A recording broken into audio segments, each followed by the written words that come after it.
Hi friends, welcome to our channel. வெளியில் மொறு மொறுன்னு உள்ள சாஃப்டாக நல்ல மெதுவடைங்க எப்படி செய்யுதுன்னு பார்க்கலாம். இந்த மாவை நான் மிக்சியில் தான் அரைச்சேன். மிக்சியில் அரைச்சுமே இவ்வளோ சாஃப்டாக இருக்குங்க வடை. எப்படி செய்யுதுன்னு பார்க்கலாம். நான் ஒரு கப் உளுந்து எடுத்து 1 மணி நேரம் ஊற வச்சு அதை மிக்சியில் நல்லா அரைச்சி எடுத்துக்கிறேங்க. எடுத்துகிட்டு 2 ஸ்பூன் அரிசி மாவு சேர்த்துக்கிறேன்.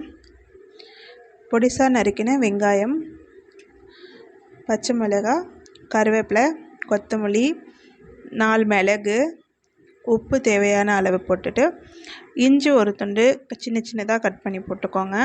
உப்பு தேவையான அளவு போட்டுட்டு நல்லா பிசைஞ்சிட்டு நல்லா காஞ்சிருக்கிற எண்ணெயில் போட்டு பொரித்து எடுத்துக்கலாங்க. நல்லா பிசைஞ்சிக்கோங்க. ஒன்று சேர உப்பு, வெங்காயம், கருவேப்பிலை, கொத்தமல்லி எல்லாம் ஒன்று சேர்ந்து வரணும். அந்த அளவுக்கு நல்லா பிசைஞ்சிட்டு எடுத்துக்கோங்க. பாருங்கள், மிக்சியில் அரைச்ச மாவுனா யாருமே நம்ப மாட்டாங்க. எவ்வளோ இதுவாக இருக்குது பாருங்கள் மாவு. இப்போ எண்ணெயில் ஒன்று ஒன்றா போட்டு நம்ம பொரித்து எடுத்துக்கலாங்க. வீட்டில் பெண் குழந்தைங்க இருந்தீங்கன்னா வாரத்துக்கு ஒரு முறை இந்த மாதிரி செஞ்சு கொடுங்க. ரொம்பவுமே ஹெல்த்திங்க.